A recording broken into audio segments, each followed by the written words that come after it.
El brillo de la pantalla grande siempre nos encandiló con sus estrellas inalcanzables, pero detrás de las cámaras reinaba una oscuridad donde el talento real no siempre importaba. En la época dorada y las décadas posteriores del cine nacional, varias figuras consiguieron sus papeles protagónicos no por su destreza actoral, sino por los lazos íntimos que las unían a los directores más poderosos. El público, implacable, jamás perdonó a estas musas impuestas que despertaban más rechazo que aplausos. Suscríbete a nuestro canal y déjanos tu comentario para revelar estos secretos.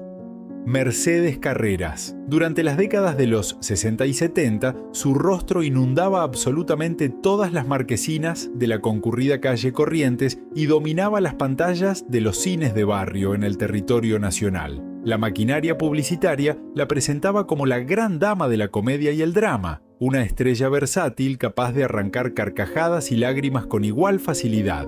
Las revistas la mostraban en portadas deslumbrantes, proyectando la imagen de una actriz tocada por el éxito. A simple vista, parecía reinar desde lo más alto del pedestal del espectáculo argentino, recibiendo galardones que confirmaban su estatus de figura imprescindible. Sin embargo, detrás de esa fachada de brillos y ovaciones prefabricadas, latía una verdad que el público consumía con creciente indignación. Su pasaporte al estrellato no estaba sellado por un talento desbordante ni por largos años de sacrificio, sino por un acta matrimonial con el director más prolífico de aquellos tiempos.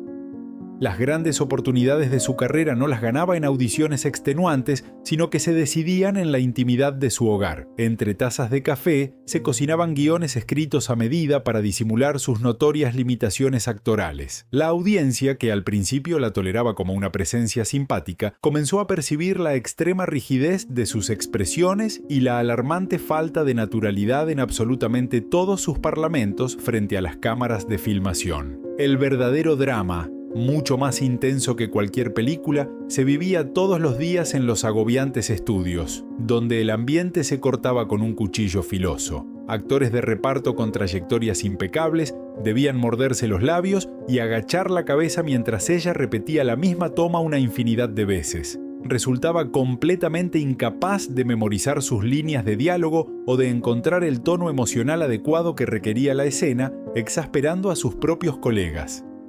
Como consecuencia de esta ineptitud, el esposo y director perdía los estribos constantemente con los técnicos y el resto del elenco. Cegado por el amor, culpaba a gritos a los trabajadores de los errores que nacían única y exclusivamente de la torpeza de su mujer. Los murmullos de desprecio poblaban los oscuros pasillos. Verdaderamente nadie soportaba la tiranía de tener que adular a una figura impuesta que trataba con enorme soberbia a quienes de verdad sostenían la producción. Por su parte, la prensa especializada se encontraba en una encrucijada delicada, atrapada entre el deber de informar y el terror a sufrir represalias. Los críticos de cine desarrollaron un arte sutil para destrozar sus actuaciones sin nombrar de forma directa su absoluta falta de gracia escénica. Escribían extensas reseñas elogiando la iluminación y las actuaciones secundarias, dejando para el amargo final una breve y sumamente gélida mención a la protagonista central de la historia.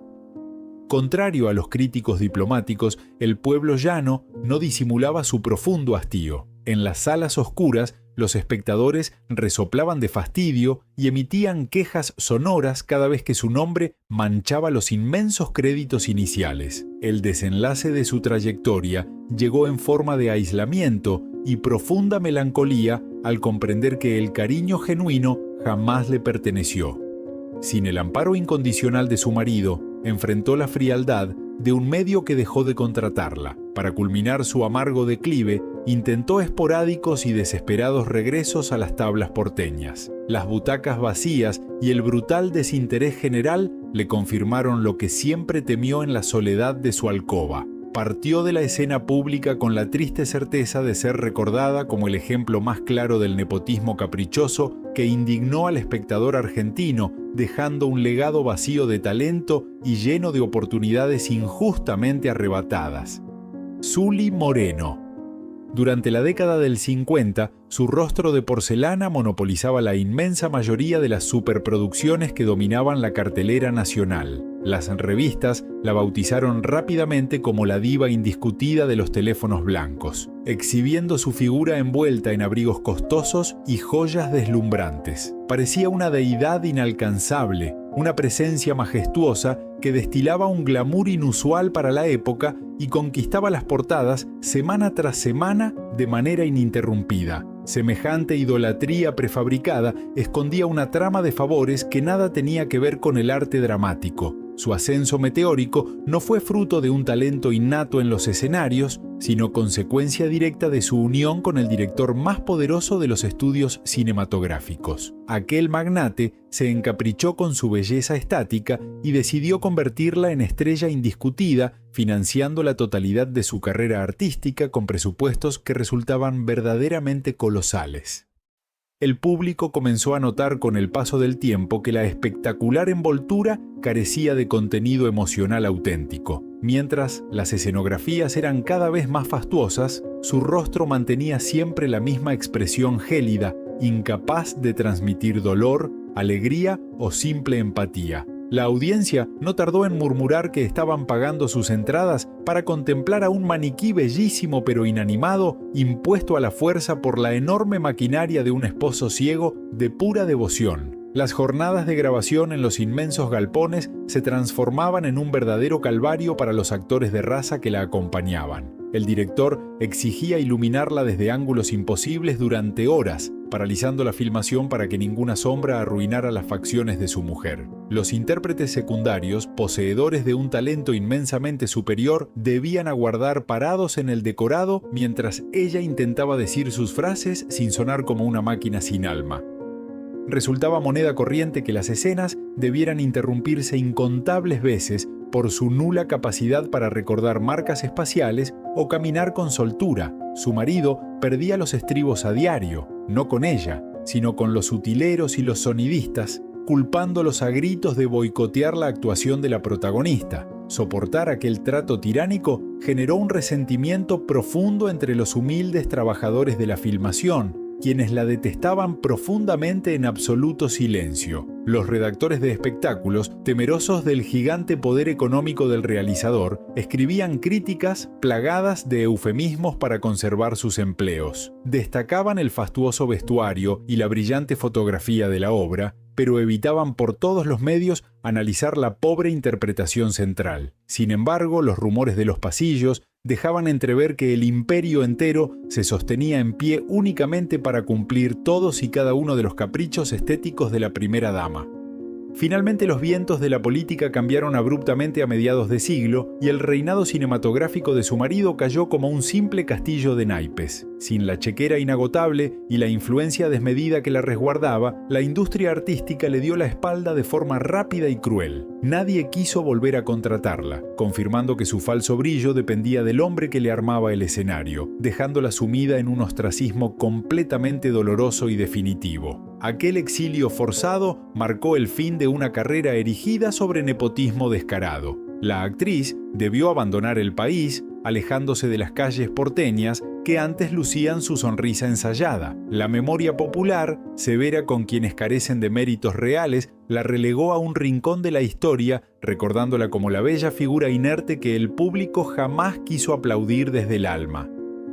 Isabel Sarli, durante la vibrante década del 60, su silueta voluptuosa dominaba por completo la geografía visual del país, acaparando las inmensas pantallas con una fuerza verdaderamente arrolladora. Se convirtió de forma repentina en el máximo ícono del atrevimiento cinematográfico nacional, protagonizando decenas de películas que la mostraban como una deidad terrenal, envuelta siempre en escenarios exóticos y pasiones desbordantes. Las filas para ver sus largometrajes daban vueltas a la manzana, atrayendo a multitudes ansiosas que buscaban contemplar su magnética y sumamente polémica figura. Sin embargo, detrás del gigantesco furor masivo y las coloridas portadas de revistas que ensalzaban sus atributos físicos, se escondía una severa carencia artística que el público devorador no tardó en reprochar con notable dureza. Su veloz ascenso no respondió a una profunda vocación teatral ni a largos estudios dramáticos, sino a la devoción absoluta e incondicional de un temperamental director que la transformó en su musa exclusiva y compañera de vida. El vehemente realizador moldeó toda su extensa filmografía alrededor de ella, ignorando sistemáticamente su alarmante falta de recursos escénicos. A medida que los lujosos estrenos se sucedían uno tras otro, la audiencia comenzó a reírse a fuertes carcajadas en las escenas que supuestamente debían transmitir una profunda angustia o un dolor existencial desgarrador. Sus extensos diálogos sonaban increíblemente forzados, pronunciados con una voz monótona y carente de matices que arruinaba sin remedio cualquier intento de seriedad narrativa. El público más crítico y analítico la detestaba por completo, considerando que su presencia constante en los cines representaba una burla inaceptable hacia las verdaderas actrices de carácter del medio.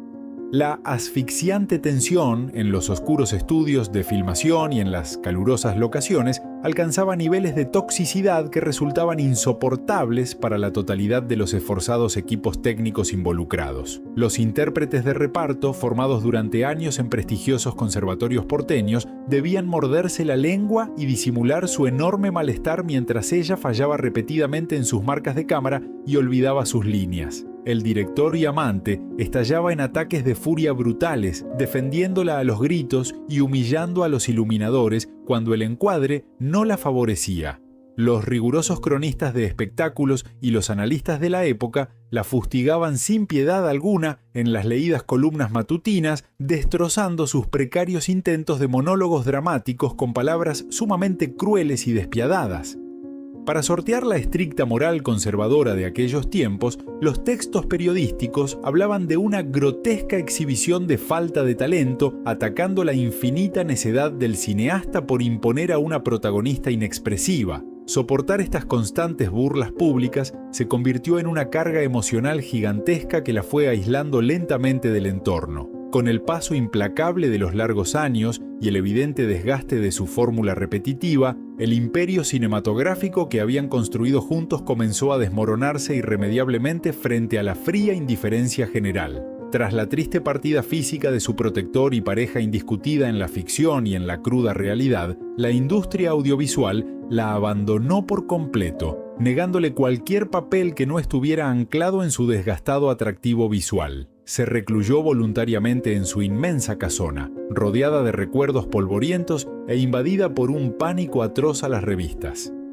Su prolongado retiro silencioso confirmó de forma dolorosa que jamás perteneció al círculo íntimo del arte verdadero, sino que resultó ser el capricho monumental de un hombre ciegamente obsesionado con su imagen proyectada. Los sinceros aplausos que siempre anheló por su capacidad interpretativa nunca llegaron a concretarse, dejando una profunda huella marcada por la controversia, el persistente rechazo de los puristas y las sonrisas burlonas en las inmensas plateas. Su vertiginosa trayectoria quedó grabada en la memoria colectiva como el símbolo supremo de la fama inmerecida y sin sustento.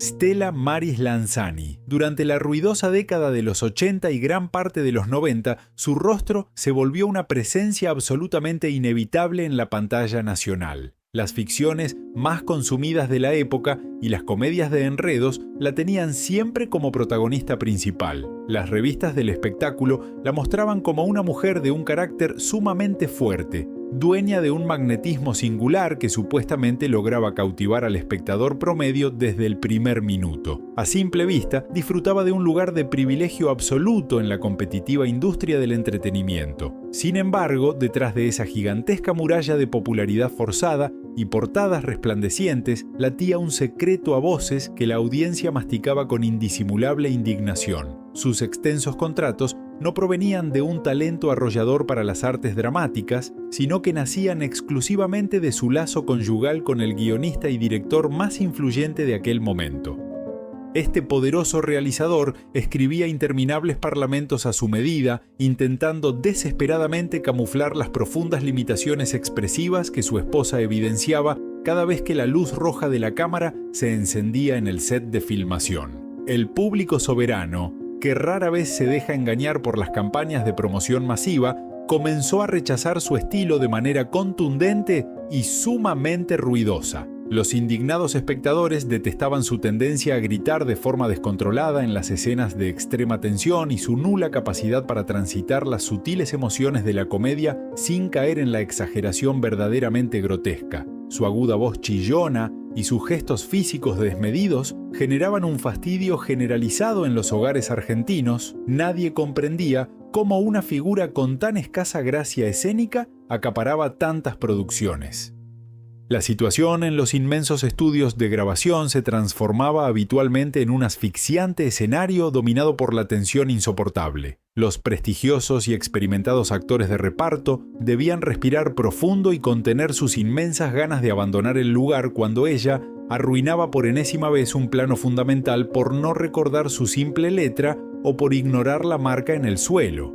El marido y director, ciego de completa devoción afectiva, descargaba toda su ira irracional contra los utileros y los iluminadores, humillándolos frente a todo el equipo técnico para encubrir su absoluta falta de talento. Los reconocidos críticos de las redacciones porteñas libraban una silenciosa y delicada batalla al momento de publicar sus largas reseñas sobre los grandes estrenos de la codiciosa pareja. Para evitar unas represalias feroces que pudieran costarles sus valiosos empleos, redactaban elaboradas columnas plagadas de elipsis y comentarios sumamente irónicos sobre su desbordante intensidad actoral, dejando en claro que su impuesta presencia resultaba un capricho intolerable del realizador. Soportar semejante presión hostil y el constante murmullo de burla de sus propios colegas fue forjando en ella un doloroso y muy profundo resentimiento incurable. El inevitable declive de su cuestionada carrera llegó de la mano del lento desgaste de las repetitivas fórmulas de su marido y los violentos cambios en el exigente gusto popular. Cuando el creador de todos sus aparentes éxitos perdió el control de las grandes producciones y tiempo después partió de este mundo terrenal, la industria audiovisual completa le dio la espalda con una frialdad verdaderamente aterradora. Las codiciadas propuestas laborales desaparecieron de la noche a la mañana, confirmando de manera cruda que su artificial brillo estelar dependía íntegramente del protector que la apadrinó y nunca de una vocación artística auténtica. Nélida Romero. Durante la efervescente y sumamente competitiva década del 50, su grácil figura inundaba las gigantescas pantallas de los cines porteños en una interminable sucesión de comedias de enredos y romances frívolos. La aceitada maquinaria publicitaria de los grandes estudios la vendía sin descanso como la indiscutida revelación de la temporada, estampando su rostro en absolutamente todas las portadas de las revistas dedicadas al corazón. Su sonrisa ensayada y su vestuario importado proyectaban la imagen ilusoria de una estrella fulgurante que, a simple vista, parecía destinada a reinar en el panteón de las deidades sagradas del espectáculo nacional por muchísimo tiempo. Sin embargo, detrás de aquel inmenso y deslumbrante castillo de ilusiones cuidadosamente edificado para el consumo de las masas, se ocultaba una realidad sumamente diferente que el espectador promedio comenzó a notar con profunda decepción. Su veloz consagración artística no tenía absolutamente ninguna raíz en el talento histriónico, ni provenía de extenuantes años de formación en los rigurosos teatros independientes de la ciudad. El único y verdadero motor de su imparable ascenso era el certificado de matrimonio que la unía al director más exitoso y elegante de la época, un hombre obsesionado con convertir a su dócil esposa en la principal musa de toda su prolífica filmografía. A medida que los ruidosos y constantes estrenos se acumulaban en la inmensa cartelera, la audiencia nacional comenzó a manifestar un hastío generalizado e imposible de disimular ante la mediocridad de sus interpretaciones. El pueblo soberano, que jamás perdona la falta de autenticidad, observaba con enorme irritación cómo esta mujer arruinaba escenas enteras con su pronunciación exageradamente artificial y una rigidez corporal que resultaba verdaderamente asombrosa. En las inmensas salas oscuras, las carcajadas sonaban a puro sarcasmo cuando ella intentaba llorar, dejando en clarísima evidencia que la supuesta diva carecía de la más mínima profundidad emocional para sostener el drama. El ambiente cotidiano en los galpones de grabación se transformaba habitualmente en un infierno de pura tensión y miradas cargadas de indisimulable hostilidad por parte de todo el equipo de trabajo. Los intérpretes secundarios de inmensa trayectoria debían morderse los labios hasta el cansancio y agachar la cabeza mientras ella equivocaba su posición frente a las cámaras en infinidad de oportunidades. El esposo y realizador, completamente ciego ante la falta de gracia de su mujer, descargaba toda su ira irracional contra los humildes asistentes y los iluminadores, gritándoles frente a todos para intentar ocultar la triste ineptitud de la protagonista impuesta por puro capricho. Los agudos críticos de espectáculos enfrentaban un verdadero dilema al momento de redactar sus largas crónicas dominicales, debatiéndose entre la cruda honestidad y el terror a perder su acceso a los grandes estudios. Recurrían a complejos malabares lingüísticos y sutiles eufemismos para describir su trabajo, elogiando la maravillosa escenografía, pero ignorando por completo la actuación del personaje principal de la obra. De todos modos, los murmullos en los concurridos pasillos del ambiente artístico confirmaban que nadie soportaba la tiranía de tener que reverenciar a una figura totalmente vacía de talento que acaparaba el lugar de verdaderas profesionales del medio dramático. El final de su sumamente cuestionada y resistida carrera llegó como una fría e inevitable brisa de otoño cuando el destino decidió arrebatarle repentinamente a su marido y principal protector. Sin el escudo de su poderoso esposo moviendo los inmensos hilos de la industria, las fastuosas ofertas desaparecieron de la noche a la mañana y los grandes estudios cinematográficos le cerraron todas sus pesadas puertas en la cara. Se hundió lentamente en un amargo y silencioso ostracismo, confirmando con muchísimo dolor que su brillo artificial jamás le perteneció, quedando archivada en la larga historia del cine como el símbolo perfecto de un nepotismo que la platea jamás le quiso perdonar. Carmen Morales. Durante la bulliciosa y vibrante década de los 80, su angelical rostro se transformó en una estampa absolutamente cotidiana de las comedias más taquilleras del cine nacional y los ciclos televisivos de mayor encendido. La incansable maquinaria publicitaria la presentaba sin descanso como una actriz de simpatía inigualable, un talismán indispensable para garantizar el éxito masivo. Parecía disfrutar plácidamente de un sitio de privilegio en el competitivo firmamento artístico, acaparando las pantallas con asombrosa constancia y posando para las tapas de revistas como una diva intocable. No obstante, detrás de esa inmensa fachada de popularidad continua y sonrisas ensayadas, se escondía una amarga verdad que el público consumía con una creciente cuota de fastidio.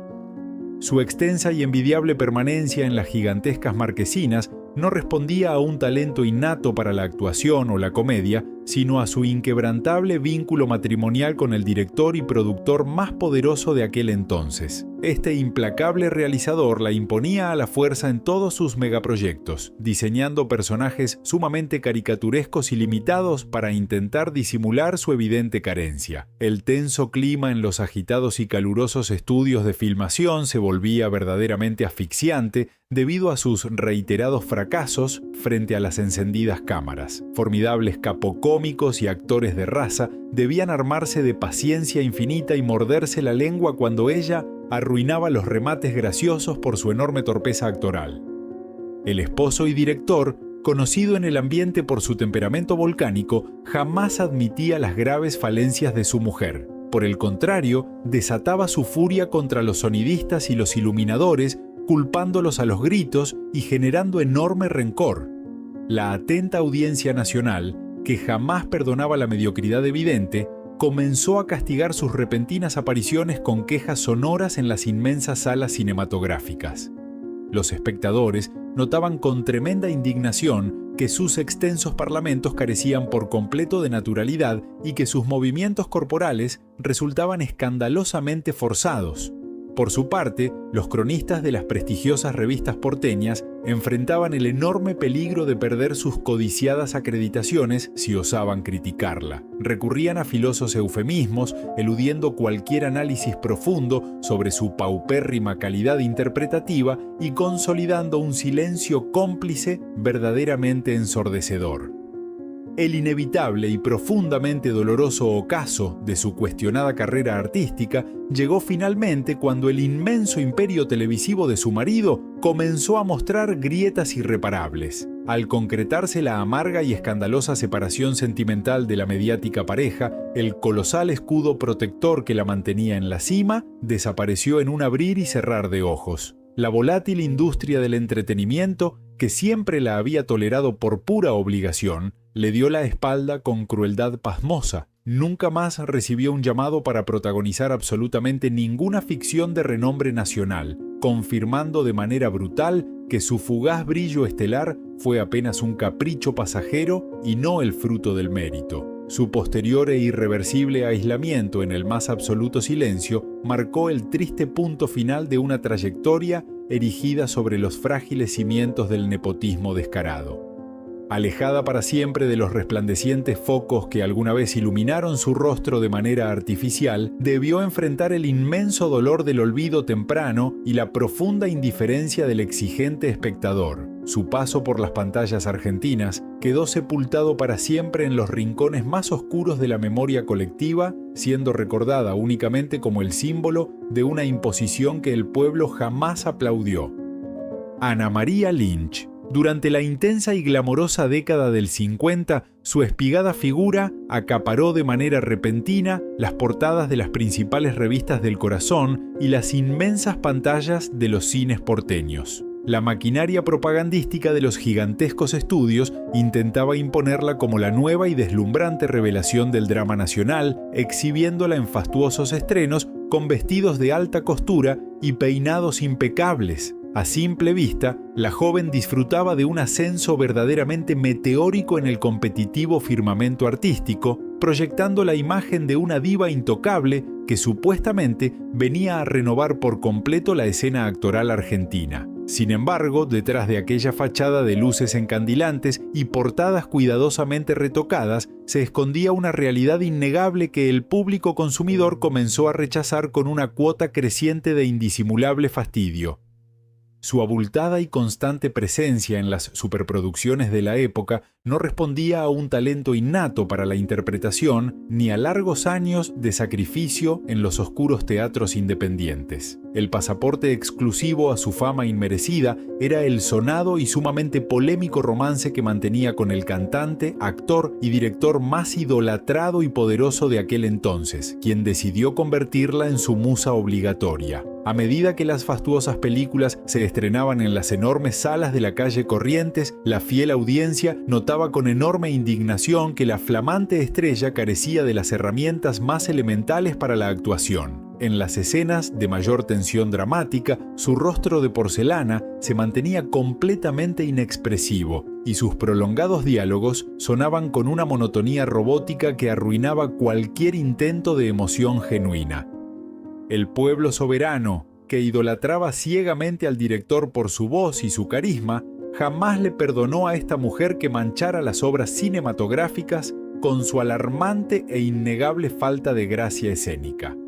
La atmósfera cotidiana en los galpones de grabación se transformaba habitualmente en un calvario de silencios incómodos y murmullos venenosos por parte de absolutamente todos los esforzados trabajadores del set. Los actores de reparto, dueños de trayectorias impecables y un talento inmensamente superior, debían agachar la cabeza y morderse los labios cuando ella arruinaba la misma escena una infinidad de veces por no lograr memorizar sus textos. El afamado realizador y pareja sentimental, ciego ante la falta de capacidad de su protegida, perdía los estribos constantemente y desataba su furia contra los iluminadores, culpándolos a los gritos de no favorecer el encuadre.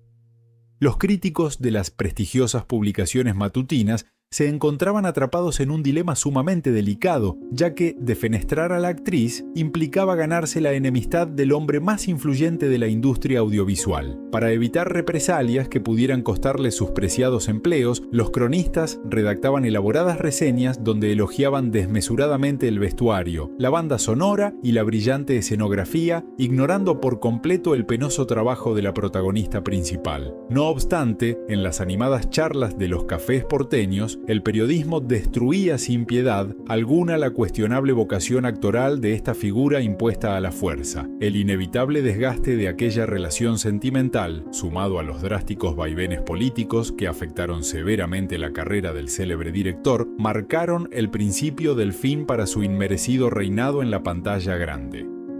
Cuando el colosal escudo protector de su amante perdió efectividad y la billetera de los estudios se cerró, la industria del entretenimiento le dio la espalda con una frialdad verdaderamente aterradora. Ningún productor independiente quiso contratarla, sabiendo a la perfección que su sola presencia en los créditos iniciales provocaba el rechazo inmediato de los fieles espectadores que pagaban sus costosas entradas. Aquella amarga despedida de los grandes reflectores la confinó a un silencioso y muy doloroso ostracismo, confirmando de manera cruda que su artificial brillo estelar dependía de manera exclusiva del hombre que la apadrinó.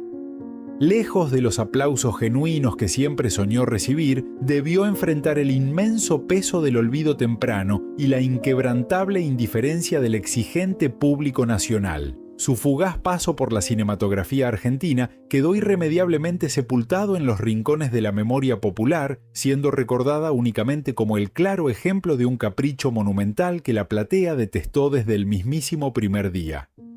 Doris del Valle. Durante las brillantes y coloridas décadas de los 70 y 80, su inconfundible figura rubia dominaba con absoluta comodidad las pantallas de los hogares argentinos. La inmensa maquinaria publicitaria de los canales la presentaba de manera constante como la reina indiscutida de la comedia familiar y los enredos matrimoniales. Su bello rostro aparecía en la inmensa mayoría de las revistas de actualidad, luciendo siempre una sonrisa deslumbrante y una postura sumamente sofisticada frente a las cámaras. Parecía haber conquistado de forma definitiva la cima del competitivo firmamento del espectáculo nacional, instalándose como una pieza obligatoria en las cálidas noches de entretenimiento y proyectando una imagen de rotundo éxito que no admitía cuestionamiento público.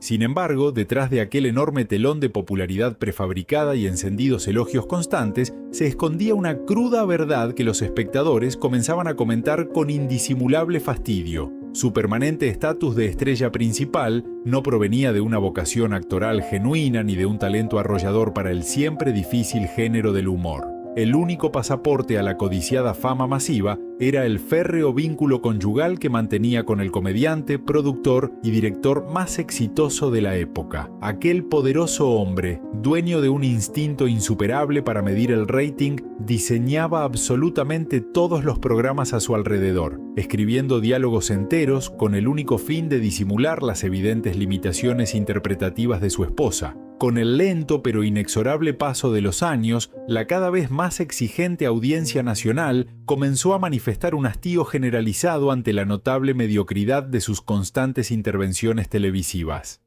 Las familias que se reunían cada noche notaban con enorme indignación que la supuesta comediante carecía por completo de la gracia natural y el ritmo indispensable para ejecutar los remates humorísticos. Sus prolongados parlamentos sonaban completamente memorizados, pronunciados con un tono chillón y sumamente forzado que arruinaba la buscada frescura de las escenas.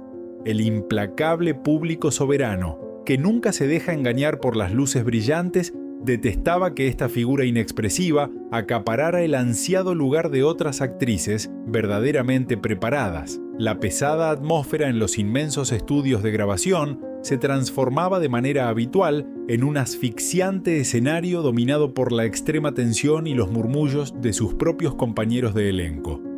Respetados intérpretes de vasta trayectoria teatral debían respirar hondo y morderse los labios cuando ella arruinaba la misma toma infinidad de veces por no lograr conectar con el clima de la obra o por olvidar sus sencillas líneas. El consagrado director y esposo, completamente ciego ante la falta de capacidad de su compañera sentimental, perdía los estribos con inusitada frecuencia y desataba su furia irracional contra los iluminadores y los utileros, humillándolos a los gritos para tapar la enorme torpeza actoral de la gran protagonista. El inevitable y doloroso declive de su cuestionada carrera artística llegó como una tormenta devastadora cuando el matrimonio atravesó una escandalosa y mediática separación sentimental. Al romperse de manera abrupta aquel escudo protector, el colosal imperio televisivo que la cobijaba se desmoronó para ella en un abrir y cerrar de ojos, dejando al descubierto su total fragilidad escénica.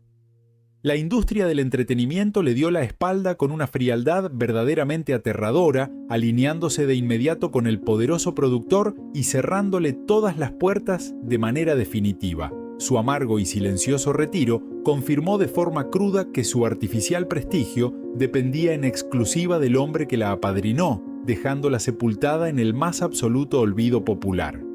Araceli González. Durante la vertiginosa década de los 90, su bello rostro se transformó en la inmensa obsesión de toda una generación. Las gigantescas agencias la coronaron como la figura más cotizada del territorio nacional, estampando su sonrisa en cada una de las portadas de actualidad. Su salto a la actuación en el ansiado horario central pareció un paso natural para una mujer que irradiaba un magnetismo inigualable. Disfrutaba de un reinado incuestionable, proyectando una rotunda imagen de éxito que la consagraba como la nueva heroína de las ficciones argentinas. Sin embargo, detrás de aquel inmenso telón de popularidad prefabricada, se escondía una cruda realidad que el público espectador comenzó a comentar con indisimulable fastidio. Su veloz posicionamiento como actriz dramática no provenía de una profunda vocación artística ni de una rigurosa formación actoral. El único pasaporte a la codiciada fama era el inquebrantable vínculo sentimental que mantenía con el productor y director más exitoso de aquella época dorada. Aquel poderoso realizador diseñaba absolutamente todos los megaproyectos a su medida, intentando desesperadamente camuflar las innegables limitaciones interpretativas de su esposa. Con el lento paso de los meses, la cada vez más exigente audiencia nacional comenzó a manifestar un hastío generalizado ante la notable mediocridad de sus constantes intervenciones en la pantalla. Las numerosas familias notaban con enorme indignación que la flamante estrella carecía por completo de los recursos emocionales indispensables para sostener el peso del drama. Sus prolongados parlamentos sonaban completamente memorizados, pronunciados con un tono monótono y una alarmante falta de naturalidad. El público detestaba que esta figura inexpresiva acaparara el ansiado lugar que le correspondía a las verdaderas actrices de carácter.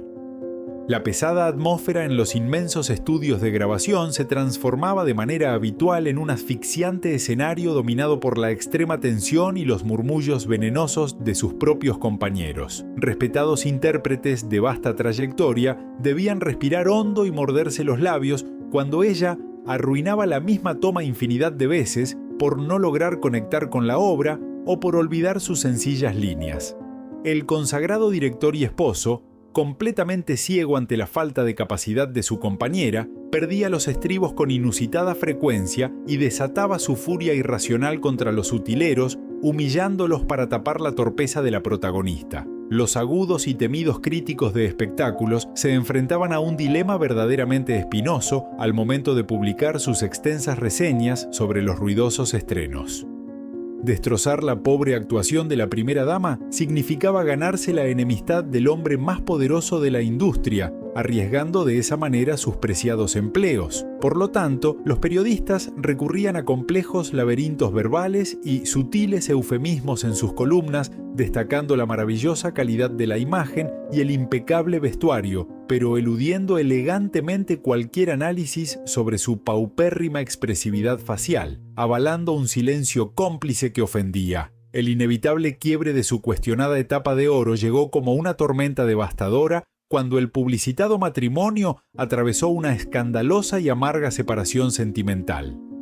Al romperse de manera abrupta aquel escudo protector, el gigantesco imperio televisivo que la cobijaba se cerró para ella en un abrir y cerrar de ojos, dejando al descubierto su inmensa fragilidad escénica. La industria del entretenimiento, que siempre la había tolerado por obligación, le dio la espalda con una frialdad verdaderamente pasmosa. Aquel abrupto alejamiento confirmó de forma cruda que su artificial prestigio dependía del hombre que la apadrinó, forzando un doloroso retiro.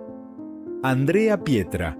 Durante la bulliciosa década de los 90 y los primeros años del nuevo milenio, su delicado rostro se transformó en una estampa cotidiana de las producciones televisivas más galardonadas de la pantalla nacional. La implacable maquinaria publicitaria de la productora la presentaba sin descanso como una actriz dramática de enorme versatilidad, un talento indispensable para garantizar el rotundo éxito de la obra. Parecía disfrutar de un sitio de absoluto privilegio en el codiciado firmamento artístico, acaparando los roles más jugosos y posando para las tapas de revistas de actualidad como si fuese una verdadera estrella intocable. No obstante, detrás de esa inmensa fachada de popularidad continua y encendidos elogios prefabricados para el consumo masivo, se escondía una amarga verdad que el público consumía con creciente fastidio.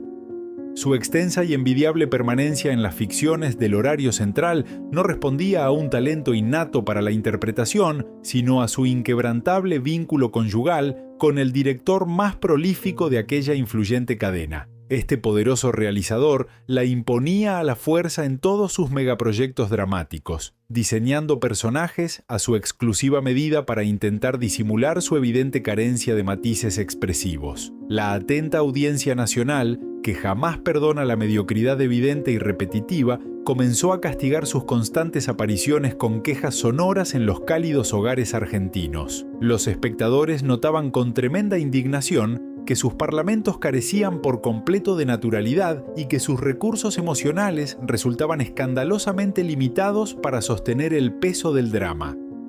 Su tono de voz inalterable y sus gestos rígidos generaban un profundo hastío generalizado. El pueblo soberano simplemente no soportaba que esta figura inexpresiva ocupara el preciado lugar de las grandes y prestigiosas profesionales del medio. El tenso clima en los calurosos estudios de grabación se volvía verdaderamente asfixiante debido a sus reiterados fracasos frente a las encendidas cámaras de televisión. Formidables intérpretes de la escena teatral porteña debían armarse de paciencia infinita y morderse la lengua cuando ella arruinaba los clímax dramáticos por su enorme torpeza actoral y su incapacidad para conmover con credibilidad. El consagrado esposo y director, conocido por su temperamento volcánico, jamás admitía las falencias de su mujer. Por el contrario, desataba su furia irracional contra los sonidistas y culpaba cobardemente a los humildes utileros. Los respetados cronistas de espectáculos y los temidos críticos se encontraban atrapados en un laberinto sumamente peligroso al momento de redactar sus columnas dominicales. Destrozar su pésima calidad interpretativa significaba enfrentarse al imperio audiovisual más colosal del país y arriesgar de forma directa sus ansiados empleos. Para evitar aquellas crueles y feroces represalias corporativas, acudían a complejos eufemismos y malabares lingüísticos, eludiendo cualquier análisis profundo sobre su paupérrimo desempeño escénico y consolidando un denso silencio cómplice que indignaba profundamente a los puristas del cine nacional. El profundamente doloroso ocaso de su cuestionada carrera artística comenzó a materializarse cuando las fórmulas de su marido empezaron a mostrar signos de un desgaste irreversible frente al cambio de preferencias del exigente público.